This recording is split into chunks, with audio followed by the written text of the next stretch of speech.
could you let us know how the economics comes into play with this framework agreement?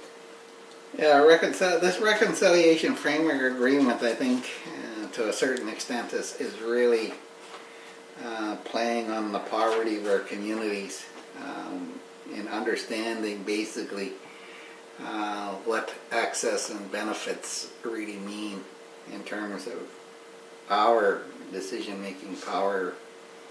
Because basically the government, to tell you the truth, you need to understand this in a broad general sense to begin with, what you call macroeconomics, which is basically in British Columbia, when you add up all the Indian reserves, we have 0.36% of all the land in BC. That's 0.36% of all the land in BC belong to Indigenous people in terms of Indian reserves.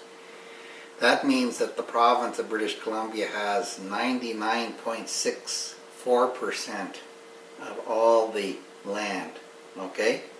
And it's under that 99.64 that this reconciliation agreement is signed, because under their colonial authority granted to them under the British North America Act of 1867, they were granted the power to make all law and may raise all the money they wanted from our 99.64% of all the land. Only we could raise and do things like on our Indian reserves that equal 0.64% of the land, you know, which means we're going to be poor. You need to look at that just like as if that's a loony. The government would get 99.64, and we'd get 0.36% of the loony, which means we're going to be poor. So that's number one. So you need to understand the first level of wealth that the settlers get is the power to make decisions in terms of access and benefits to Secwepemc Aboriginal title territory, including the 99.64%. Okay, so that's where all the money comes from. That's where the permits come from. That's where your income tax comes from. Your property tax comes from. Your sales tax all come out of that authority. You know, and that authority was rejected by the England when they patriated the Canadian Constitution. That's Section 35(1) was put in there that said that the federal provincial government have to recognize and affirm Aboriginal treaty rights.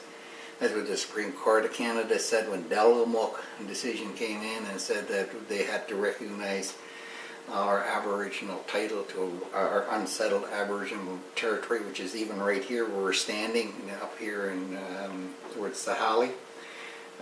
All of this they were told, but the government doesn't want to do that. They just do not want to recognize that on the ground because they do not want Indigenous people to be well off. So they come up with this reconciliation framework agreement, which basically is what you'd call a risk management, a provincial government risk management strategy, where they're trying to circumvent around these rights that we have and get us to agree to participate in signing off on this.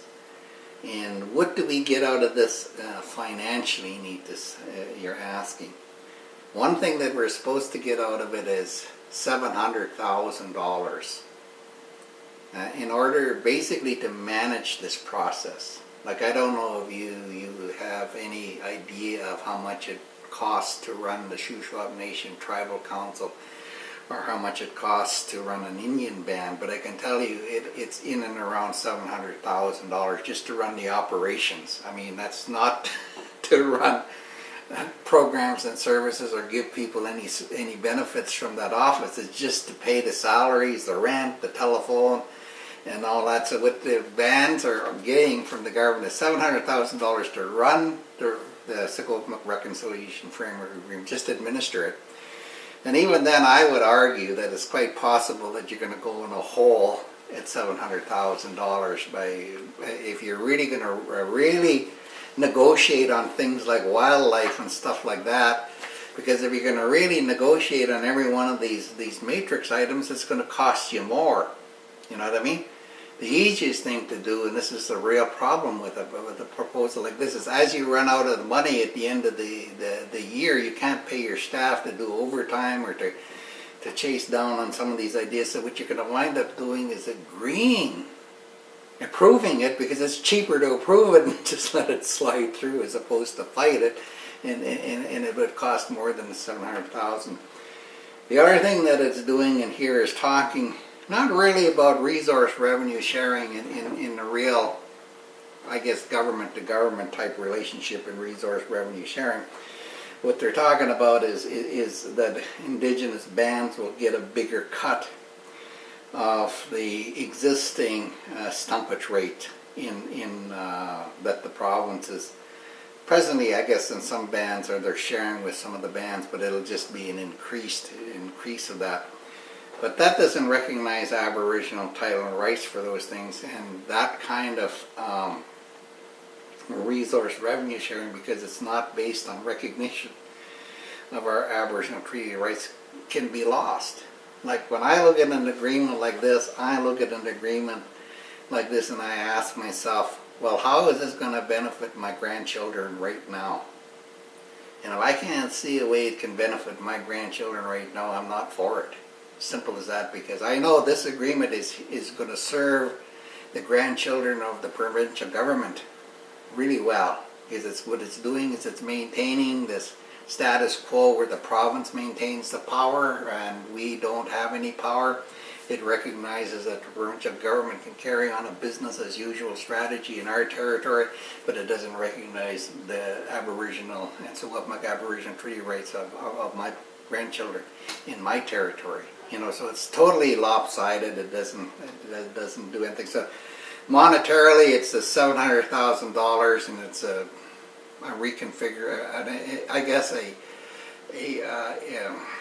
an increase in some of the stumpage rates that they're talking about. But other than that, there's really nothing else in this agreement in terms of money. So what we're doing is giving up billions of dollars worth of approvals through this consultation process, and we're probably not even going to realize $1 million in return in terms of real cash, in terms of real jobs. You know, we might get maybe 2 or 3 people working under that $700,000. You know, but I know right now with the Harper government cutting back on the tribal council and axing, and they're having to axe people.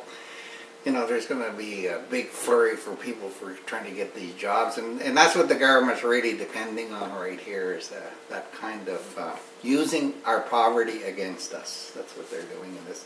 This is a very poor agreement from a financial point of view.